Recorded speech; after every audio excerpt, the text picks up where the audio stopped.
Hello guys, welcome back to my channel math with Archu. हम कर रहे थे chapter number 9 some application of trigonometric class 10th का, जिसमें हम क्वेश्चन नंबर 12 तक कर चुके थे। आज ये चैप्टर कंप्लीट हो जाएगा। इसमें 3 क्वेश्चन बच रहे हैं। अब हम स्टार्ट कर रहे हैं क्वेश्चन नंबर 13। देखिए क्वेश्चन नंबर 13 है, as observed from the top of a 75 metre high lighthouse from the sea level, the angle of depression of two ships are 30 degree and 45 degree. If one ship is exactly behind the other on the same side of the lighthouse, find the distance between the two ships. तो इसमें क्या बता रखा है, एक light house है जिसकी जो हाइट दी हुई है वो 75 मीटर दी हुई है। उसके सी लेवल से उसके angle of depression, two ship है जो एंगल ऑफ डिप्रेशन बना रहे हैं 30 डिग्री एंड 45 डिग्री। ये बोल रहा है कि अगर टू शिप्स हैं वो अगर माने एक दूसरे के आगे पीछे हैं तो उन दोनों के बीच में हमको डिस्टेंस निकालनी है। ठीक है, अब हम डायग्राम बनाते हैं। देखिए ये एक लाइट हाउस है जिसकी हाइट हमको दी हुई है 75। यहाँ से टू शिप्स जा रहे हैं, एंगल ऑफ डिप्रेशन बन रहा है। एक शिप ये है और एक शिप ये है। ठीक है, एंगल ऑफ डिप्रेशन बन रहा है 30 डिग्री एंड 45 डिग्री। ठीक है, ये मैंने आपको इंट्रोडक्शन में बताया था एंगल ऑफ डिप्रेशन क्या होता है। ठीक है, अब देखिए इसको मान लेते हैं हम ए बी सी डी। हमको ये एक शिप है और एक शिप ये है, इन दोनों के बीच में जो डिस्टेंस है वो हमको माननी है। तो हम मानते हैं कि इन दोनों के बीच में जो डिस्टेंस है वो x है। पहले आप देखिए ये इस तरीके से बन रहा है। आपने क्लास 9th में भी पढ़ा होगा अल्टरनेट एंगल्स। ये एंगल और ये एंगल इक्वल्स होते हैं। तो अगर ये 30 डिग्री है तो एंगल ए बी डी कितना भी होगा 30 डिग्री। ठीक है, ऐसे ही अगर ये पूरा एंगल 45 डिग्री है तो ये एंगल भी कितना होगा 45 डिग्री, बिकॉज ऑल्टरनेटिव एंगल। क्योंकि अगर आपने पढ़ा होगा दो लाइंस पैरेलल है, उनको एक लाइन क्रॉस कर रही है। क्लास 9th में चैप्टर नंबर 6 है लाइन्स एंड एंगल, उसमें आपने पढ़ा होगा, इसमें भी आएगा ये चीज़। तो ये ऑल्टरनेटिव एंगल होते हैं। तो ये 30 है तो ये 30 हो जाएगा और ये 45 है तो ये 45 हो जाएगा। ठीक है, अब हमारे पास 2 ट्राइंगल बन गए। एक ट्राइंगल बना हमारे पास ए बी सी और एक ट्राइंगल बना हमारे पास ए डी सी। हमारे पास ए सी गिवन है, हमें इन दोनों शिप्स के बीच में जो डिस्टेंस है वो हमको निकालनी है। मैंने देखो आपको हमेशा बोला है क्वेश्चन पहले आपको समझ में आना चाहिए। अगर क्वेश्चन और सारे क्वेश्चन सेम पैटर्न पे चल रहे हैं, ये सिर्फ थोड़ा थोड़ा डिफरेंस है, अदरवाइज सही सारे क्वेश्चन सेम पैटर्न पे है। पता है ये चैप्टर लगता टफ है लेकिन टफ है नहीं, क्योंकि ये सारे क्वेश्चन सेम ही पैटर्न पे चल रहे हैं। अगर आप इनको 2 से 3 बार करोगे तो आपको ईजिली सॉल्व हो जाएंगे। ठीक है, अब हम स्टार्ट करते हैं इसको सॉल्व करना। सबसे पहले हम देख रहे हैं ट्राइंगल ए डी सी में। In triangle A D C ten theta equal to क्या होगा ए सी अपॉन डी सी, क्योंकि परपेंडिकुलर अपॉन बेस, ये मैंने आपको बताया था। P B P upon H H B, A C upon D C. Ten theta, theta की वैल्यू कितनी है 45, सॉरी थीटा की वैल्यू कितनी है 45। तो इक्वल टू ए सी कितना है 75 मीटर और डी सी हमारे पास नहीं है। टेन 45 की वैल्यू कितनी आ गई 1, तो 75 अपॉन डी सी। तो डी सी इक्वल टू कितना आ जाएगा 75 मीटर। यहाँ पे ये लिख दो, consider the distance between two ships x. Consider the distance between two ship is x. ठीक है, तो फर्स्ट इक्वेशन आ गई D C equal to 75 metre. अब हम देखेंगे दूसरे ट्राइंगल ए बी सी में। Now in triangle A B C ten theta equal to A C upon B C, या फिर क्या लिख सकते हैं टेन थीटा की वैल्यू कितनी है 30 equal to A C upon B C क्या है B D plus D C, B D plus D C. Tan 30 की वैल्यू अगर हम देखें तो 1/√3 होती है। इक्वल टू AC कितना है 75 अपॉन BD हमने माना है x प्लस DC हमने कितना निकाला है 75 मीटर, तो DC आ गया 75 मीटर। आगे हम इसको सॉल्व करेंगे तो ये आएगा 75 plus x equal to 75 root of 3, x equal to आ जाएगा 75 रूट ऑफ 3 माइनस 75, तो x इक्वल टू आएगा 75, कॉमन लिया तो रूट ऑफ 3 माइनस 1 मीटर। तो जो दोनों शिप्स हैं उनके बीच में डिस्टेंस कितनी आई है 75 into root of 3 minus 1 metre. एक बार मैं पूरा क्वेश्चन आपको फिर से समझा देती हूँ। देखो यहाँ पे एक लाइट हाउस दिया हुआ था, ये बोल रहा था वहाँ से दो शिप्स हैं जिनका एंगल ऑफ डिप्रेशन बन रहा था 30 डिग्री एंड 45 डिग्री। हमें जो इसने बोला अगर हम माने कि दोनों एक दूसरे के आगे पीछे हैं, मतलब ये इसके पीछे है, तो हमें इन दोनों के बीच में डिस्टेंस निकालनी थी। तो हमने देखा कि एक एंगल ऑफ डिप्रेशन 30 था, तो ये कितना हो जाएगा एंगल ABC कितना हो जाएगा 30, क्योंकि अल्टरनेटिव एंगल, ये आपने पढ़ा भी होगा अल्टरनेटिव एंगल टू लाइन अगर पैरेलल है उनको बीच में क्रॉस लाइन कर रही है तो इनसे बनने वाले जो एंगल होते हैं वो इक्वल होते हैं, उसको हम बोलते हैं अल्टरनेटिव एंगल। ये 30 डिग्री हो जाएगा और ये 45 डिग्री हो जाएगा। फिर हमने दोनों ट्रायंगल्स में देखा, पहले हमने देखा ट्रायंगल ADC में, देन हमने देखा ABC में। तो हमने ADC में से देखा जब DC की वैल्यू जो 75 मीटर आई थी वो हमने सेकंड वाले इक्वेशन में रख दी, जिससे हमें x की वैल्यू फाइंड आउट हो गई। x की वैल्यू फाइंड आउट हुई हमें 75 into root of 3 minus 1 metre. Now question number 14। Question number 14 है a 1.2 metre tall girls sports a balloon moving with the wind of in a horizontal line at a height of 82 metre from the ground. देखो ground से distance कितनी है 88.2 metre, और एक girl खड़ी है 1.2 metre की टॉल की, ठीक है। उसने बोला the angle of elevation from the balloon from of the eyes of the girl at any stand is 60 degree. पहले उसका एंगल ऑफ एलिवेशन कितना बन रहा था 60 degree. After some time the angle elevation reduce to 30 degree, बाद में कितना हो गया 30 डिग्री।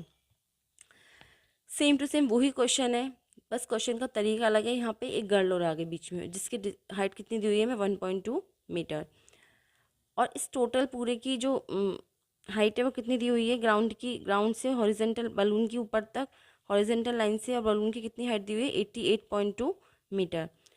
तो ये बोल रहा है after some time the angle of elevation reduce to 30 degree, find the distance travelled by the balloon during the interval.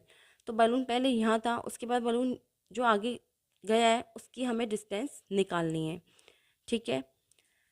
तो हम देखें तो यहाँ एक बार इसको मेंशन कर देती हूँ मैं, इसको मान लेते हैं हम ABC, इसको मान लेते हैं DE, ठीक है। तो यहाँ दो ट्रायंगल बन रहे हैं, देखिए एक ट्रायंगल बन रहा है ABC, ठीक है, और एक ट्रायंगल बन रहा है DEC, ठीक है।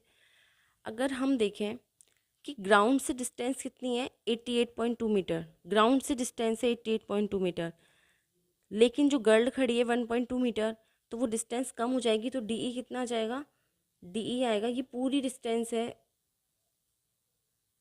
इसको एक पॉइंट दे दो F, ये पूरी डिस्टेंस है 88.2, तो DE कितना आएगा, DE इक्वल टू आएगा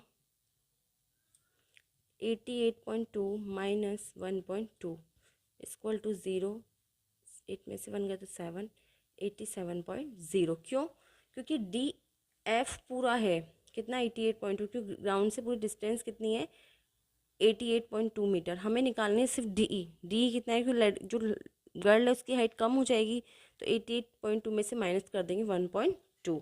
सबसे पहले हम देखेंगे ट्राइंगल DEC में, in triangle DEC tan theta equal to DE upon BC plus BE। tan theta equal to DE upon B C plus B E. 10 30 equal to D E कितना है, D E है हमारे पास 87 upon, अभी हमारे पास B C भी नहीं है और अभी हमारे पास बी ई भी नहीं है, हमारे पास दोनों ही नहीं है। तो हम करेंगे B C plus B E. इसको हम लिख सकते हैं 10 30 की value 1/√3 equal to 87 upon B C plus B E. इसको डाल दो इक्वेशन 1। अब हम देखते हैं now in triangle A B C में, now in triangle A B C, triangle A B C में करें अगर हम तो ये आएगा 10 60 equal to A B upon B सी। 10 60 की वैल्यू कितनी है 1/√3 इक्वल टू ए बी कितना है 87 अपॉन बी सी।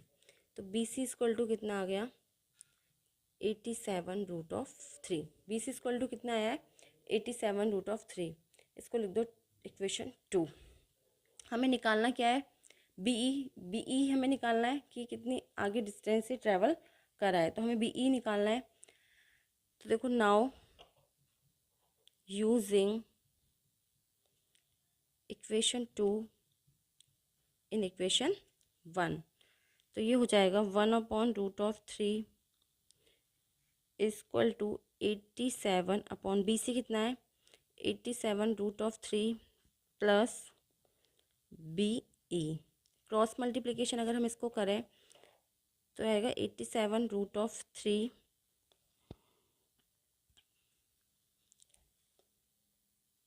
ये मैंने कुछ गड़बड़ कर दी क्या,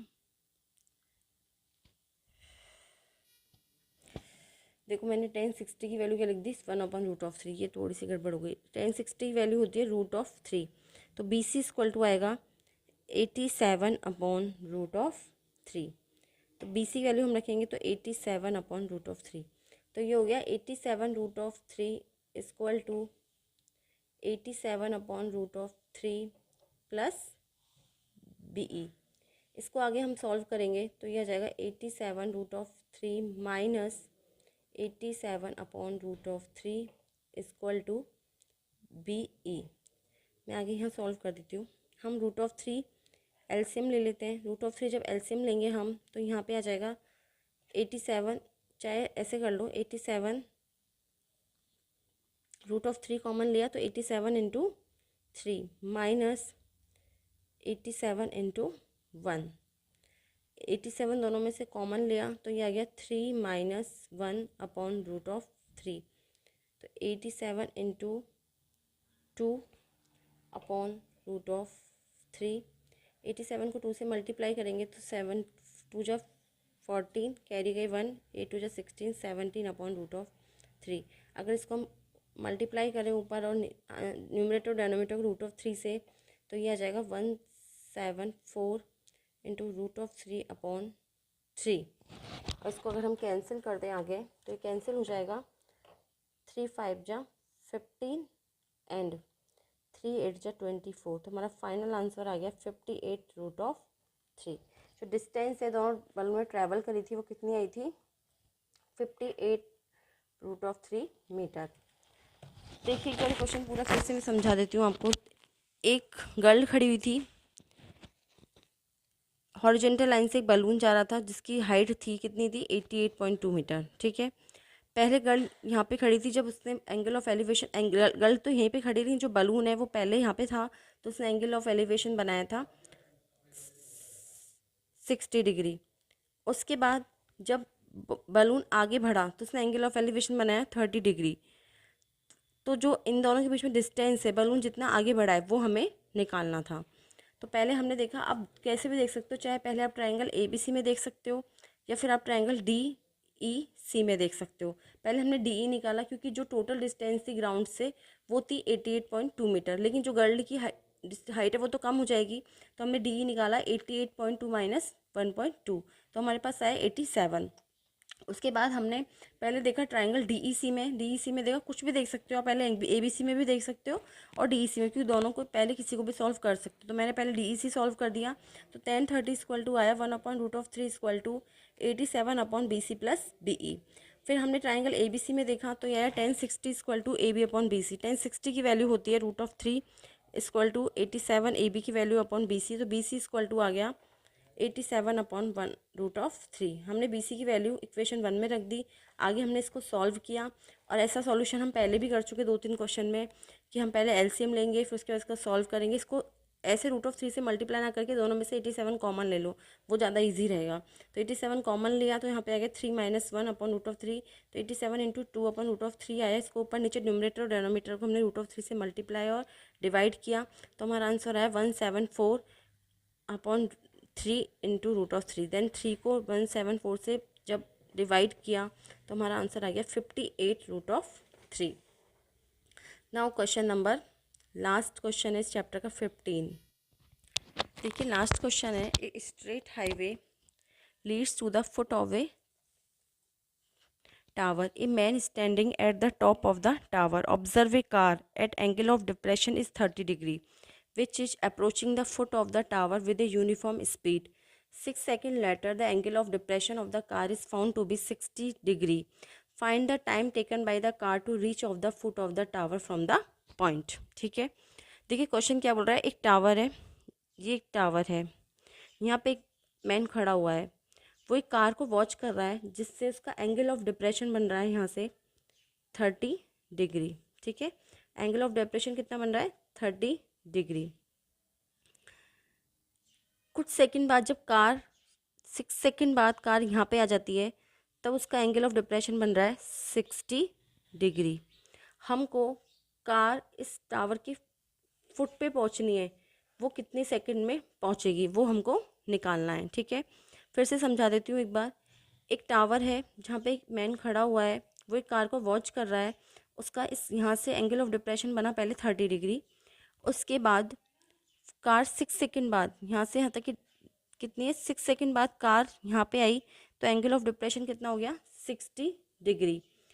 हमको इस कार को यहाँ पहुँचने में कितनी सेकंड लगेंगे वो हमको निकालना है, मतलब कितना टाइम लगेगा वो हमको निकालना है। तो हम देखें, इसको मान लेते हैं ABCD। पहले हम कंसीडर करें the height of tower, consider कर लेते हैं H, और इसको यहाँ तक पहुँचने में जो टाइम लगेगा उसको मान रहे हैं हम X। तो हम लिख देते हैं consider the height of tower equal to H and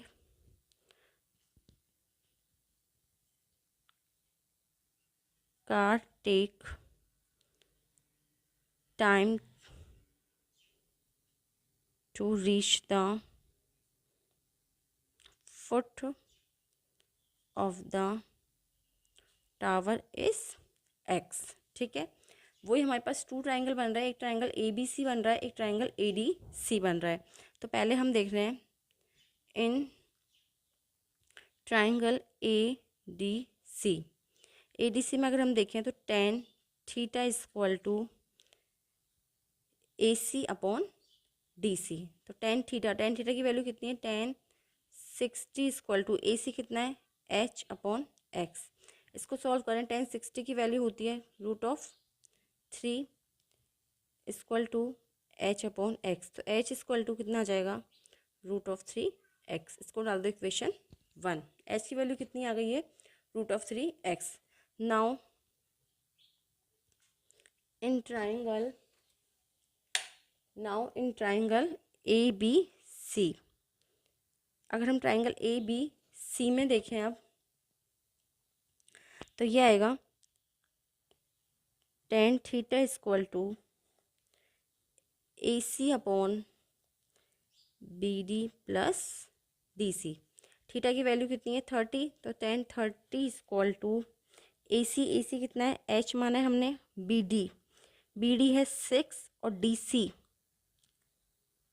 DC है X। ठीक है, तो tan 30 इक्वल टू कितना आ गया, 1/√3 equal to H upon 6 plus x. आगे इसको सेल्फ सॉल्व करें तो root of 3h equal to 6 plus x.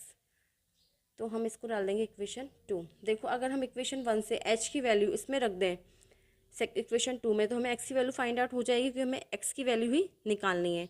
तो now using equation 1 in equation 2, तो ये आ जाएगा h की वैल्यू इसमें रखेंगे तो root of 3 multiply root of 3x equal to 6 plus x. Root of 3 को रूट ऑफ 3 से मल्टीप्लाई करेंगे तो 3x आ गया, 3x equal to 6 plus x.